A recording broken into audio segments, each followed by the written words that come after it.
Hello friend, कैसे हैं आप लोग। आज हम बात करेंगे पॉलिटी सब्जेक्ट के बारे में। आप सभी को पता ही होगा यूपीएससी एग्जाम में पॉलिटी सब्जेक्ट बहुत ज़्यादा इम्पोर्टेंट रोल प्ले करता है। चाहे वो GS2 का पेपर हो, उसमें पॉलिटी सब्जेक्ट का जो परसेंटेज है वो बहुत ज़्यादा रहती है।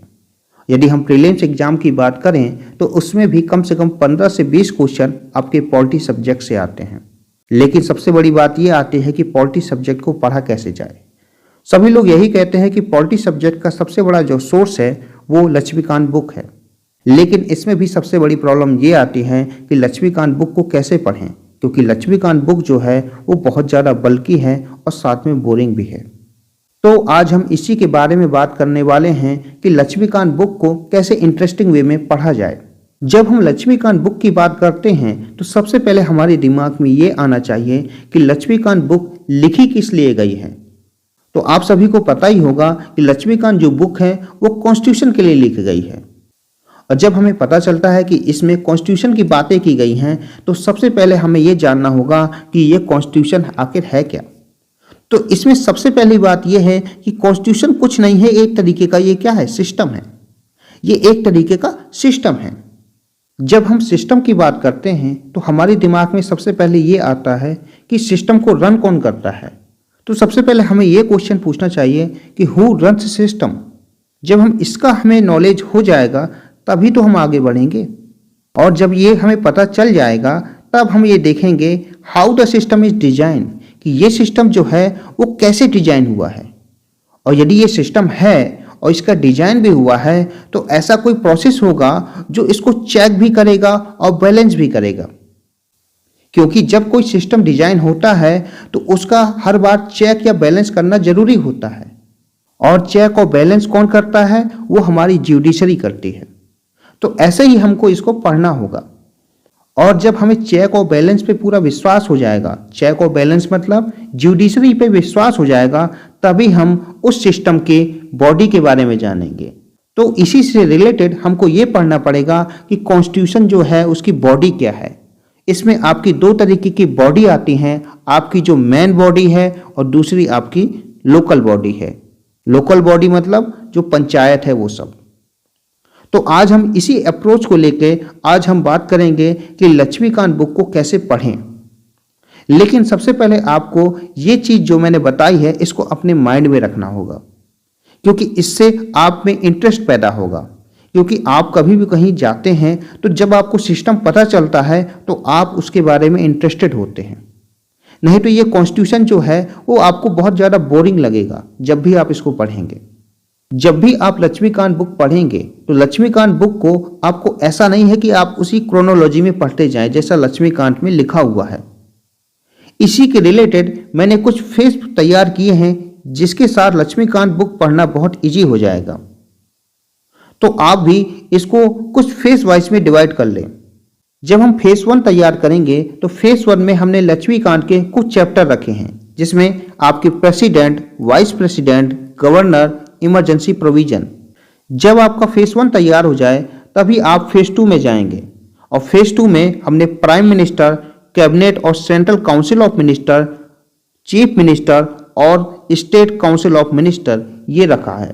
और जब ये फेस 1 और फेस 2 तैयार हो जाए तभी आपको पूरे का क्विक रिवीजन कर लेना है।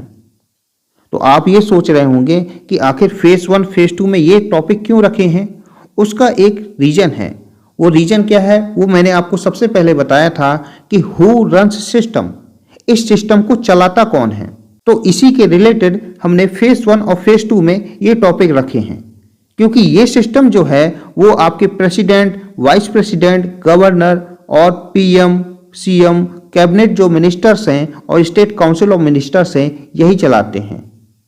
जब आपका फेस 1 और फेस 2 तैयार हो जाए तो आपको अपने माइंड में उस समय ये रखना है कि आपका सिस्टम चला कौन रहा है।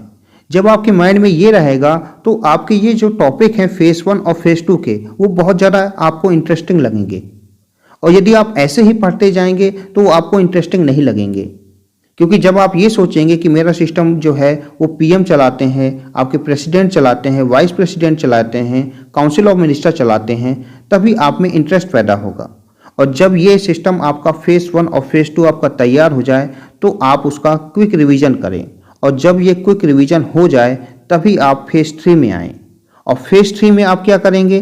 फेज 3 में आपके पार्लियामेंट सिस्टम, जहाँ तक आपका बजट है, आप लक्ष्मीकांत बुक में देखना, जो पार्लियामेंट सिस्टम है उसमें जो बजट तक है केवल वहीं तक ही आपको पढ़ना है, और उसके बाद आपका जो कैग है उसको पढ़ना है, और बाद में बजट के बाद जो पूरा पार्लियामेंट बचा हुआ है उसको आपको तैयार करना है। ये आपके फेज 3 में आपको तैयार करना पड़ेगा। अब हम आगे बात करेंगे फेज 4 में। जब आपका 3 हो जाए उसके बाद आप फेज 4 में आइए, और उसमें आपको स्टेट लेजिस्लेटिव जो असेंबली है उसको पढ़ना पड़ेगा, सुप्रीम कोर्ट और जुडिशियल रिव्यू है उसको पढ़ना पड़ेगा, high court, judicial Activision, PIL, attorney general of India, advocate general of India, UPSC, SPSC, ये आपको फेज 4 में पढ़ना होगा। जब आपका फेज 3 और फेज 4 हो जाए तो आपको फुल रिवीजन फिर से करना होगा। जब आपका ये फुल रिवीजन हो जाएगा तो इसके बाद ही आप आगे बढ़ेंगे। और फिर जब आपका रिवीजन हो जाए तो इसके बाद आपको क्या पढ़ना पड़ेगा? आपको फाइनेंस कमीशन पढ़ना पड़ेगा, आपको प्लानिंग कमीशन जिसे नीति आयोग है ये भी पढ़ना पड़ेगा, और नेशनल डिजास्टर मैनेजमेंट अथॉरिटी इसका आप पढ़ेंगे। इसके बाद सेंट्रल स्टेट और इंटर स्टेट जो रिलेशन होता है आप उसके बारे में पढ़ेंगे, और साथ में आपका जो फेडरल स्ट्रक्चर है हमारे कॉन्स्टिट्यूशन का आप उसके बारे में पढ़ेंगे। और जब ये आपका हो जाए तो आप एक बार फिर से रिवीजन कर लें, और इसके बाद आप election commission, election, anti defection और नेशनल कमीशन जो आपका SC, ST और OBC वोमेन इस पे बना है, और आपका लोकपाल है उसके बारे में पढ़ेंगे। और जब ये आपका सब हो जाए इसके बाद जो लक्ष्मीकांत में आपके सबसे पहले लिखा हुआ है आपके सिटीजनशिप, आप इसको पढ़ेंगे। Fundamental right, DPSP, fundamental duty, आप इसको पढ़ेंगे, और इन सब का आप रिवीजन कर लेंगे। जब आप इसको रिवाइज कर लें तो इसके बाद आपको amendment to the constitution and basic structure इसको पढ़ना होगा, और preamble and salient feature of the constitution आपको ये पढ़ना होगा।